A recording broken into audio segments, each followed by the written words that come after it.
에스겔 강의 19번째 에스겔 12장 강의합니다. 주님의 말씀이 또한 나에게로 왔는데 말씀하시기를 사람의 아들아 너는 모반하는 집안의 한가운데서 거주하는데 그들은 볼 눈들을 가지고 있는데도 못 본다. 그들은 들을 귀들을 가지고 있는데도 못 듣는다. 왜냐하면 그들이 모반하는 집안이기 때문이다. 모반이 뭡니까? 모의에서 반대한다. 그러니까 어떤 음모를 꾸며갖고 대적하는 걸 모반이라 그러잖아요. 옛날에 왕족 시대 같으면 모반 안 하면 어떻게 되죠? 삼족을 멸하잖아요. 다 죽인단 말이에요. 그러니까 우리가 왜 눈을 가지고 있는데도 못 보고 귀들을 가지고 있는데도 못 듣습니까? 모반하는 집안이기 때문에, 다시 말하면 내가 하나님의 음성을 못 듣고 하나님의 뜻을 분별을 못한다는 것은 내 마음이 하나님 앞에서 모반하는 마음을 갖기 때문에 그런 거예요. 다시 말하면 하나님의 바른 자세를 갖고 있다면 왜 못 듣습니까? 왜 못 봅니까? 그게 무슨 말이에요? 왜 하나님의 말씀을 보는데도 깨닫지 못하고 그것이 아멘이 안 되고 감사가 안 되고 기쁨이 안 되고 위로가 안 됩니까? 내 마음이 삐뚤어져 있기 때문에 그래요. 남 핑계 대면 안 됩니다. 그러므로 너 사람의 아들아 이동함을 위한 물건을 너에게 예배하라. 이거는 뭐냐면 이사갈 준비하라 그 말 아닙니까? 그들의 시야 안에서 낮에 이동하라. 사람들이 보는 앞에서 낮에 이동하라는 거예요. 그리고 너는 그들의 시야 안에서 너의 장소에서부터 또 다른 장소로 이동할 것이다. 비록 그들이 모반하는 집안이라도 그들은 숙고할 수도 있다. 이 말은 뭐냐면, 아니 에스겔이 왜 이사하지? 아, 무슨 일이 있을까? 이렇게 생각할 수가 있다는 거예요. 그러니까 마음이 삐뚤어져 있는 그들도 갑자기 대낮에 물건을 들고 딴 데로 이사를 가니까 왜 저런 일이 있지? 한 번쯤 생각할 수가 있다는 거죠. 자, 그때 너는 그들의 시야 안에서 낮에 너의 물건을 이동함을 위한 물건처럼 가지고 나와야 할 것이다. 그러니까 이상하는 것처럼 이동한 리무브란 말을 이동하다 그러잖아요. 이동함을 위한 물건처럼, 그러니까 마치 이사가는 물건처럼 가지고 나오라는 거예요. 낮에. 그리고 너는 그들의 시야 안에서 저녁 때에 나아갈 것이니, 아니 낮에는 물건을 가지고 나와가지고 그 다음에 또 저녁 때에 나가라는 거예요. 포로 상태 속으로 나아가는 자들처럼 그럴 것이다. 그러니까 낮에 나올 때는 이사 가는 것처럼 나오고, 그리고 너는 그들의 시야 안에서 저녁 때에 나아갈 것이다. 낮에 일단 나와가지고 저녁 때에 나아가는데 어떻게 나가냐? 포로 상태 속으로 나아가는 자들처럼. 이 말은 뭐냐면 포로가 돼가지고 포로로 잡혀가는 것처럼 가라는 거예요. 그 말은 뭐예요? 기쁜 마음으로 가는 게 아니고 어쩔 수 없이 죽을 둥 살 둥 간다 이 말입니까? 그걸 보고 이스라엘 백성들이 깨달으라 이 말이에요. 저게 무슨 뜻일까? 무슨 일이 있을까? 이걸 깨달아야 되는데 그런 걸 보고도 깨닫는 자가 거의 없죠. 너는 그들의 시야 안에서 성벽을 뚫어라. 그리고 그것에 의해서 운반해 나가라. 아니 그냥 정상적으로 이사 가는 게 아니라 성벽을 뚫으라는 거예요. 어떻게 뚫어요 성벽을? 그리고 그것에 의해서 운반하느라 그 성벽을 뚫는 그 구멍을 통해서 나가라는 거예요. 그 짐을 옮기라는 거예요. 이건 지금 앞으로 있을 것을 예언적으로 에스겔에게 미리 보여주는 일종의 뭐랄까 예행 연습하는 거예요. 이게 그러니까 한마디로 이제 영적으로 지금 이걸 보여주는 겁니다. 이 상황이 항상 하나님께서는 어떤 일을 하기 전에 그 일을 하기 위한 어떤 뭐라고 표현하나 어떤 사인을 줘요. 사인을 준단 말이에요. 표징을 준단 말이에요. 그걸 지금 보여주는 거예요. 마치 아이들한테 사자를 보여주기 전에 사자 그림을 보여주듯이 보여준단 말이에요. 그들의 시야 안에서 너는 그것을 너의 어깨들 위에 짐지고 황혼시라는 것은 이제 해가 질 무렵에 운반해 나아갈 것이요. 너는 너의 얼굴을 덮을 것이니 너는 땅바닥을 못 본다. 얼굴을 덮으니까 당연히 땅바닥을 못 보죠. 왜냐하면 내가 너를 이스라엘의 집안에게는 표징을 위해 배치하여 왔기 때문이다. 이거 보세요. 이 표징이라는 하나 나오잖아. 표징을 위해 배치하여 왔기 때문이다. 그러니까 지금 에스겔의 그 모습을 통해서 앞으로 이스라엘 백성들이 당할 일을, 겪을 일을 표징으로 보여주는 거예요. 한마디로 말해서 어떤 그 사인을 주는 거죠. 영어로 사인이라고 그래요. 사인. 이걸 어떤 사람들은 표적이라고 번역하는데 표적이라 번역하면 안 됩니다. 표적은 타겟이지. 표적이 아니라 표징. 앞으로 있을 일을 징조를 보여준다는 말이에요. 표징을 배치하여 왔기 때문이다. 여기 이번에 제가 have set D 이 부분을 전부 찾아보니까 이게 세워왔다 이렇게 해도 뭐 틀렸다고 볼 수는 없지만은 제가 딱 보니까 배치하여 왔다. 그게 어떤 자리에 우리가 그잖아. 너 여기서 여기 이 자리가 네 자리야. 여기 배치해가지고 여기서 잘 지켜 이런 거 있잖아요. 그러니까 군인을 어떤 자리에 배치하는 거 있잖아요. 그걸 말하는 겁니다. 이게 표징을 위해서 배치하였다. 다시 말하면 하나님이 우리를 왜 택했냐? 각자에게 사명이 있어요. 그 사명이 뭔지 알아요? 표징을 위해서 배치하는 거예요. 표징을 위해서. 그걸 보고도 이제 이스라엘 백성들은 못 깨달았지. 그게 문제죠. 그래서 나는 내가 명령받은 대로 그렇게 행하였다. 그렇죠? 여기 나는 누굽니까? 이제 에스겔을 말한 거죠. 내가 낮에 나의 물건을 포로 상태를 위한 물건처럼 가지고 나왔으며, 그러니까 마치 포로로 끌려가는 사람의 모습처럼 가지고 나왔다는 거예요. 저녁 시에 여기 아까는 황혼이라고 했는데 여기 또 저녁이라 됐죠. 이게 황혼이라고 해서 그 해가 지는 그 상황을 황혼이라고 그랬잖아요. 저녁 시에 내가 나의 손으로 성벽을 뚫었으니, 세상의 성벽을 손으로 뚫었으니 내가 그것을 황혼 시에 가지고 나왔으며 내가 그것을 그들의 시야 안에서 나의 어깨 위에 짐지었다. 그대로 하나님께서 하라는 대로 지금 그대로 하는 거예요. 그러자 아침에 주님의 말씀이 나에게로 왔는데 말씀하시기를, 사람의 아들아, 그 모반하는 집안인 이스라엘의 집안이, 이스라엘 집안 이꼴은 모반하는 집안이죠. 여기는 그냥 하우스가 그냥 건물을 말하는 게 아니에요. 하우스가 가문을 말할 때도 하우스, 그 다음에 이 건물을 말할 때인데 여기서는 이제 이스라엘의 집안이라는 것은 뭐냐면 이스라엘 그 족속들, 그 가문을 말한 거죠. 이스라엘은 누굽니까? 야곱 하니까 야곱의 후손을 갖다가 이스라엘 사람이라고 그러잖아요. 그 모반하는 집안인 이스라엘 집안이 너에게로 너는 무엇을 행하느냐 하고 말하여 오지 않았느냐? 그러니까 네 지금 뭐 하는 일이야? 너 왜 그러고 있어? 이렇게 물어보지 않더냐 이 말이에요. 너는 그들에게로 말하라. 이렇게 하나님이신 그 주님께서 말씀하셨다. 이제 그런 걸 누가 이제 물어보면 이렇게 대답하라는 거예요. 이 짐은 예루살렘 안에 있는 군주와 그들 가운데 있는 이스라엘 집안 모두에 관련하는 것이다. 봐요. 표징을 해서 보여주는 거예요. 샘플로 보여주는 거예요. 지금 앞으로 있을 것에 대해서 말하라. 내가 너희의 표징이다. 그러니까 에스겔이 이스라엘 집안에게, 이스라엘 사람들에게 표징이다 보네요. 내가 행하여 왔던 바와 다름없이 그렇게 그것이 그들에게로 행해질 것이다. 그들이 이동하여서 포로 상태 속으로 갈 것이다. 그리고 그들 가운데 있는 그 군주는 황혼시에 자기 어깨 위에 짐질 것이고 나아갈 것이다. 그들은 그것에 의해서 운반하여 나가려고 성벽을 뚫을 것이다. 그는 자기 얼굴을 덮을 것이니 그가 자기 눈들로 땅바닥을 못 본다. 이거는 뭐냐면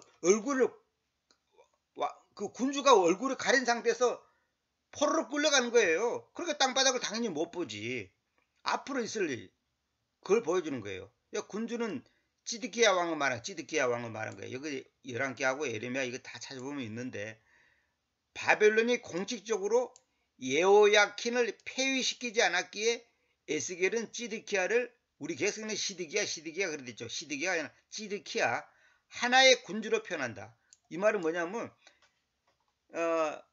실질적으로는 찌드키야가 지금 왕이지만은 왜 군주란 표현을 썼냐면 공식적으로 바벨론이 예호야킨을 폐위시키지 않았어. 그러니까 이 찌드키야를 하나의 군주라고 이렇게 지칭했다 이 말입니다. 옛날에 우리나라가 조선시대에 그 중국의 지배를 받을 때 중국의 여러 나라의 지배를 받았잖아요. 중국은 여러 나라가 계속 바뀌었잖아. 왕족이 바뀌었잖아요. 그럴 때 거기서 너는 왕이야 이렇게 인정할 때 이제 공식적으로 왕이 되는 거야. 그래서 항상 여기서 왕을 뽑았고 보고를 하는 거예요. 이 사람은 우리의 왕으로 선정했습니다. 그러면 예스 도장 찍으면 이제 또 그게 되는 거예요. 그만큼 이제 우리나라 옛날에 중국에 힘이 약하다 보니까 속국이 돼 있었죠. 그걸 지금 말한 겁니다. 나의 그물을 또한 내가 그의 위에 펴겠다. 나의 그물. 그 다음에 그래서 그가 나의 올가미 속에 붙잡힐 것이다. 그리고 내가 그를 칼데아 사람들의 땅으로의 바벨론으로 데리고 오겠다. 그러니까 에스겔이 하는 것이 곧 하나님이 하는 거예요. 그래서 여기 나오잖아요. 내가 너희의 표징이다. 근데 이건 뭐예요? 에스겔이 표징인데 사실은 에스겔이 하는 행동 하나하나가 하나님이 지금 에스겔에게 시켜서 하는 것 때문에 에스겔이 하는 행동, 에스겔이 하는 말이 다 하나님이 직접적으로 하는 것과 똑같은 권위를 갖고 있는 거죠. 여기서 나의 그물, 나의 올가미 이런 단어가 나오죠. 이건 뭐예요? 그물과 올가미는 바벨론 군대를 의미한다. 그것을 못 볼 것이라는 것은 그가 두 눈을 리블라에서 빼내졌기에 못 본다. 예레미야 52장 9절 10절 11절을 보면 다 나옵니다. 그러니까 리블라 지역에서 찌드키야 왕이 뭐예요? 두 눈이 뽑혔잖아요. 그러니까 당연히 못 보는 거지. 참 비참한 거죠. 그러니까 내가 그를 갈대아 사람들의 땅으로의 바벨론으로 데려왔다. 내가 여러분 말했잖아. 갈대아가 바벨론 지역하고 같은 거예요. 그러니까 무슨 말이냐면 마치 이거도 똑같아. 대한민국에 서울 있잖아요. 경기도가 있잖아요. 이런 식이야. 그러니까 갈대아 사람들이 그 말은 뭐냐면 바벨론에 사는 사람들 보고 갈대아 사람들을 하는 거예요. 그러니까 갈대아 사람들의 땅으로의 바벨론은 그 공식적인 국가 이름이죠. 그러니까 갈대아 사람들 바벨론 하면 항상 같이 생각하면 됩니다. 비록 그가 거기에서 죽을지라도 그것을 못 보기다. 그러니까 시드기야 왕이 거기서 죽을지라도 그 바벨론 땅을 못 본다는 거예요. 왜? 두 눈이 뽑혔으니까. 그 다음에 14절. 그리고 내가 그를 도우려고 그의 주변에 있는 모든 자들과 그의 모든 부대들을 각각의 바람을 향하여 뿔뿔이 흩뜨겠으며 내가 그들을 쫓아 그 검을 뽑겠다. 그러니까 시드기야 왕을 돕기 위해서 있는 주변에 나라들이 있고 또 주변 사람들이 있을 거 아니에요. 근데 그 주변에 있는 모든 자들과 그의 모든 부대들을 각각의 바람을 향하여, 그러니까 천지사방을 향하여 뿔뿔 흩어버리겠다는 거예요. 내가 그들을 쫓아 그 검을 뽑겠다. 그러니까 바벨론 군대에 의해서 그냥 시드기야 왕을 도울 자를 아무도 남기지 않고 다 흩어버리겠다는 거야. 그게 도울 자가 없는 거죠, 당연히. 하나님의 매를 맞으면요, 이렇게 됩니다. 하나님의 매를 맞으면요, 산산조각이 나버려요. 완전히 박살나버립니다. 오늘 우리 개인도 마찬가지예요. 하나님 앞에 교만하면 하나님께서 이렇게 친인척, 친구, 날 도울 만한 사람들을 전부 흩어버려요. 그걸 알아야 됩니다. 그래서 그들은 내가 그 주님이라는 것을 알 것인데 내가 그들을 민족들 가운데서 뿔뿔이 흩트고 나라들 안에서 그들을 분산시키기 때문에 그래야 할 것이다. 그러니까 시드기야 왕을 돕고자 하는 사람들을 싹 흩어버린 거예요. 그러니까 결국은 뭐예요? 하나님이 한번 손을 대면요, 하나님은 무서운 분이에요. 완전히 박살내는 거예요. 그러나 내가 그들 중에 두어 사람을 그 검으로부터 그 기근으로부터 그리고 그 전염병으로부터 남겨두겠으니 이는 그들이 자기들이 이르는 이교도들 가운데서 자기들의 모든 가증스러운 것들을 밝히게 하려는 것이다. 그래서 그들이 내가 그 주님이라는 것을 알 것이다. 그 말은 뭐예요? 두어 사람을 남겨두겠다는 거야. 검과 기근과 전염병으로부터 남겨두겠다. 이거 살려두겠다는 말이죠. 왜 그러냐? 그들이 자기들이 이루는 이익들 가운데서 자기들의 모든 과정스러운 것들을 밝히게 하는 것이다. 그러니까 이스라엘 백성들이 얼마나 못된 짓을 했는가를 안 믿는 사람들한테 가갖고 폭로시키는, 한마디로 증인으로 남겨두겠다는 거예요. 참 하나님은, 그러니까 하나님은 철저히 망할 뿐만 아니라 철저히 창피를 당하게 만들어 보는 거예요. 안 믿는 사람들한테 가서 야, 예수쟁이 저거 아무개 예수 믿는다 하는 건데 이렇게 망했는데 이런 어떤 죄를 짓냐, 저 집사님 장로니 하는 것들이 저 교회 가서 거룩 하지만 세상에 가서는 못된 짓 다 하고 온갖 음란한 짓 하고 온갖 사기치고 사기치고 세금 떼먹고 그런 놈들이야. 저래가지고 저 망한 것들이야. 저거 말만 집사고 장로고 뭐 목사고 뭐 하지만은 전부 저 엉터리들이야. 그걸 다 폭로시켜 버리겠다는 거예요. 실제로 오늘도 그렇게 합니다. 오늘 그런 갈증이 굉장히 많아요. 그거 내가 들은 것만 해도 수백 가지가 넘어요. 내가 바로 아브람과 이삭과 야곱의 하나님, 그 예수수다는 것을 보여주는 거야. 그 주님이 주님이 예수수지 누구예요? 아, 주님이 누구냐고. 여호와 아닙니까? 예호와, 야훼. 그 야훼가 바로 예수수라니까요. 그러니까 예수수, 내가 어떤 분이라는 것을 보여준다는 거예요. 예수수 따로 하나님 따로입니까? 그런 기독교가 어디가 있어요? 모든 환경은 예수께서 나의 삶의 주인이라는 것을 깨우쳐 주기 위한 것이다. 그렇죠. 나의 흥망성쇠, 나의 안고 서는 거, 죽고 사는 거, 모든 것은 예수 그분이 나의 삶의 진정한 주인이라는 것을 깨우쳐 주기 위해서 우리에게 고난을 주는 거예요. 응? 결론은 뭐냐? 우리가 하나님 앞에 겸손해야 되는 거예요. 그러니까 우리 주변에 있는 모든 환경, 인간관계, 사업 문제, 건강 문제, 가족관계 문제, 자녀 문제, 모든 것은 하나님이 살아계시고 그분이 어떤 분이고 그분이 나를 얼마나 사랑하고 또 그분은 죄를 얼마나 미워하시는가, 또 그분은 하나님의 말씀에 순종하는 사람한테는 어떻게 하고 순종하지 않는 사람한테는 어떻게 한다는 것을 보여주는 거예요. 한마디로 인생 교육을 시키는 거예요. 세상에 우연이 없습니다. 혹시 이 강의 듣는 사람 분들 중에 어떤 이 모양 저 모양으로 고난받는 분 계십니까? 하나님께 납작 엎드리세요.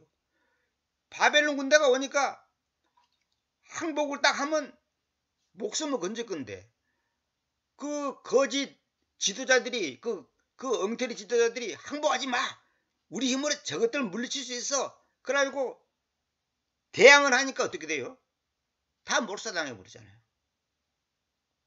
무슨 말이냐? 이거 영적으로 무슨 뜻인지 알아요? 하나님이 우리에게 징계를 내릴 때 사는 길이 뭔지 알아요? 항복하는 거예요. 항복. 삼촌한테 가서 도움을 구해야 되겠다, 친구한테 도움을 구해야 되겠다, 누구한테 도움을 구해야, 이렇게 하고는 안 되는 거예요. 항복을 해요. 그러니까 사는 방법은 하나님께 항복하고 회개하는 거예요. 그것만이 살 길이에요. 다른 거 없어요. 하나님 앞에 납작 엎드려야 돼. 그러면 살려주는데 안 엎드리니까 하나님께서 할 수 없다. 네가 놔뒀다가는 네 죄만 짓다가 인생 망쳐드니까 내가 너를 데리고 와야겠다. 라고 하나님께서, 그 베드로 후서인가요? 전서인가요? 내가 또 조금 헷갈리는데 그 우리 육체를 사탄에게 넘겨준다고 그랬잖아요. 그게 뭔 말인지 알아요? 육체를 죽게 해보겠다 이 말이에요. 죽이게 해버리겠다는 거예요. 왜냐하면 죄 짓고 살 바에는 차라리 육체가 죽어버리는 게 낫다는 거지. 오늘은 여기까지만 하고 다음에 이제 이어서 17절부터는 다음에 하겠습니다. 이 시간이 또 많이 걸릴 것 같아서 내가 짤막하게. 그래서 내가 여기 이제 이거 써놨죠. 참고로 다윗의 벌이 육각형인 이유는, 여러분 그 인터넷에 보면 다윗의 별 있잖아요. 다윗의 별. 그 육각형으로 되어 있거든. 그게 뭐냐면, 저도 이거 최근에 알았어요. 그래서 여러분들한테 상식적으로 알아고 내가 가르치게 된 겁니다. 이거는 이제 그 유대인 랍비가 직접 하는 얘기를 제가 메모한 겁니다. 아브람, 야곱, 이삭, 요셉, 모세의 형 그 아론, 다윗 이 6사람을 유대인들은 의인이란답니다. 이게 모세는 포함이 안 돼요. 희한해죠. 뭐 솔로몬이라든 이런 사람은 포함이 안 돼. 그런데 아브라함, 야곱, 이삭, 요셉, 아론, 다윗 이걸 이 6사람을 의인으로 생각한다는 거예요. 그래서 그 6사람을 상징하는 의미로 육각형의 별을 만들었다는 거예요. 그 유대인 사상을 의미한다. 저도 이거 최근에 알았어요. 그래서 이런 것도 있구나 싶어서 이런 앞에 소개를 해드리는 거예요. 오늘 이제 상식적으로 여러분들이 아시라고 뭐 이건 몰라도 되지만은 이제 상식적으로 아시라고 제가 했습니다. 그러니까 결론은 하나님의 말씀은 다른 거 아니에요. 항상 똑같은 거예요. 반복적인 거야. 하나님의 말 들으면 하나님께서 그 사람에게 뭐랄까 큰 복을 주시고 안 들으면 하나님의 매를 만나는 거죠. 그 나중에 나옵니다만은 이제 요 후반절 17절부터 나옵니다만은 그 지도자들이 뭐라 해요? 하나님이 우리에게 그렇게 할 일은 없어. 금방 매 때리지 않을 거야. 금방 전쟁 없을 거야. 그래갖고 시간을 지연시키고 민기적 하는 거예요. 그러니까 우리가 그러잖아요. 저 사람이 저렇게 잘못했는데 왜 하나님이 매를 안 맞지? 하나님이 왜 매를 안 때리지? 그러잖아. 그러면 그 사람은 뭐냐? 설마 하나님이 날 죽이겠어? 날 어떻게 하겠어? 이렇게 한단 말이에요. 그러면 전부 다 점점 악이 이제 쌓이는 거예요. 그게. 하나님께서는 서서히 하는 것 같지만은 사실은 어느 날 갑자기 몽둥이질을 하는 겁니다. 그러니까 인간들이 교만해갖고, 내가 30년 동안 죄 짓고 살아도 나는 한 번도 병들고 사업 망한 적도 없어. 이러는 사람 있죠. 그 사람 진짜 나중에 크게 매 맞습니다. 매를 버는 거예요. 그렇기 때문에 우리는 항상 하나님께 사는 방법은 뭐예요? 날마다 항복하고 날마다 회개. 날마다 항복해야 됩니다. 항복만 하는 거 아니에요. 날마다 항복해야 돼. 왜? 그들이 내가 그 주님이라는 것을 알 것이다. 그러니까 하나님이 어떤 분이라는 것을 우리에게 보여주는 거예요. 무서운 분이야. 우리 하나님은 사랑의 하나님이면서 동시에 무서운 분이에요. 하나님은 무서운 분이에요. 우리가 이 땅에 사는 동안에 나의 삶의 모든 주관자, 주인은 예수 그리스도. 그 하나님이 누구예요? 아브라함과 이삭과 야곱의 하나님이 누굽니까? 예수수죠. 예수수. 그 예수수 그분의 말씀 앞에 우리가 항복하고 엎드릴 때 그것만이 살 길이에요. 그것만이 진정한 가치 있는 삶을 사는 거예요. 그 외에는 다 꽝이에요. 다 꽝이에요. 오늘은 여기까지만 하도록 하겠습니다.